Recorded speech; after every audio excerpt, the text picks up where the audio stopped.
Are y'all ready to be schooled a little bit today? So, we keep talking about the brute force that was in WW2 under Mr. Mustache Man, right? And there's some things that a couple of creators have brought up, but I also kind of wrote about this.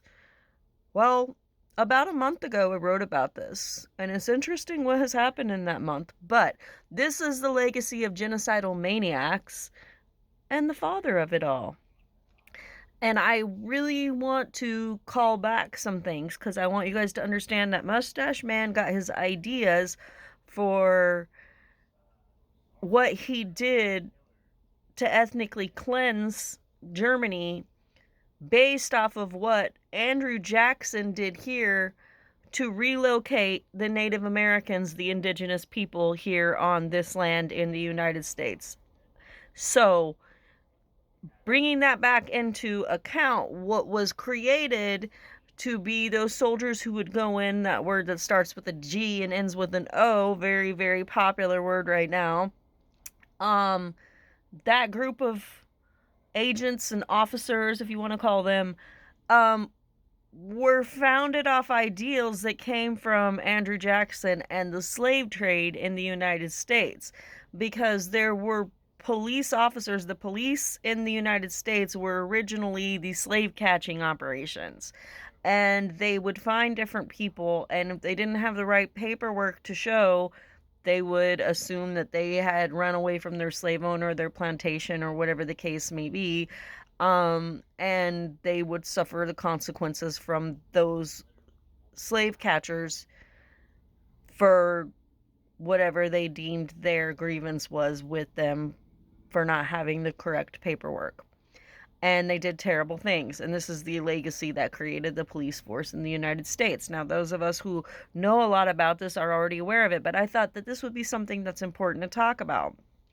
Because all of this, everybody says, never again. And you need to understand that what happened in Europe was inspired off of America. So you might say it's American History 101, y'all, that has affected the global atmosphere at an alarmingly horrible rate.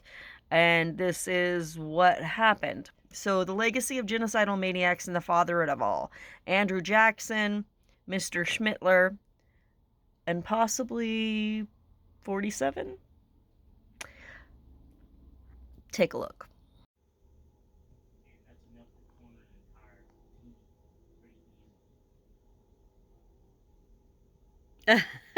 That's appropriate. Thank you. So, I posted a piece on Meta, and the engagement lent to the discussion of what this current president will be remembered for. I believe that the end will be less than what he conceived, but he will absolutely be remembered for something, and it ain't good.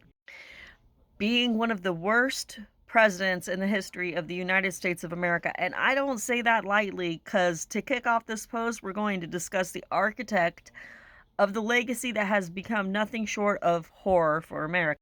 Who is the architect? Well, a name that anyone with Native ancestry recoils at: Andrew Jackson. That is Old Hickory, the place in Tennessee that's named after him, Nashville, along with the Hermitage. Yeah.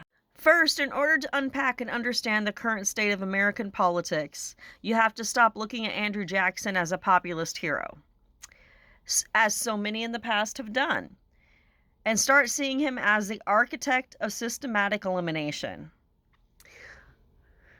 While others before him held prejudice, Jackson was the first to weaponize the office of presidency to bypass the law of the land in favor of blood and soil. For Jackson, the defining moment of his legacy isn't a bank war. It is his response to the 1832 Supreme Court ruling of Worcester versus Georgia. When the court defended the Cherokee sovereignty,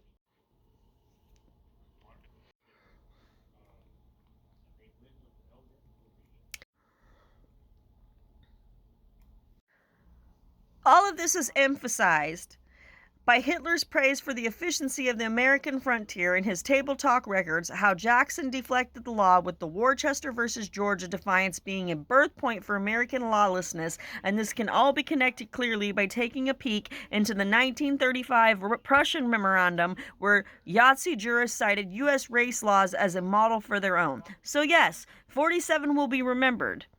But this time, let's not repeat the mistakes our forefathers did with Jackson by giving him any kind of honor. And when he finally leaves the mortal coil, let us all continually hold up the mirror of truth so that no one else picks up this ideology and continues to abuse, steal, grape, and unalive innocent people that are their own countrymen.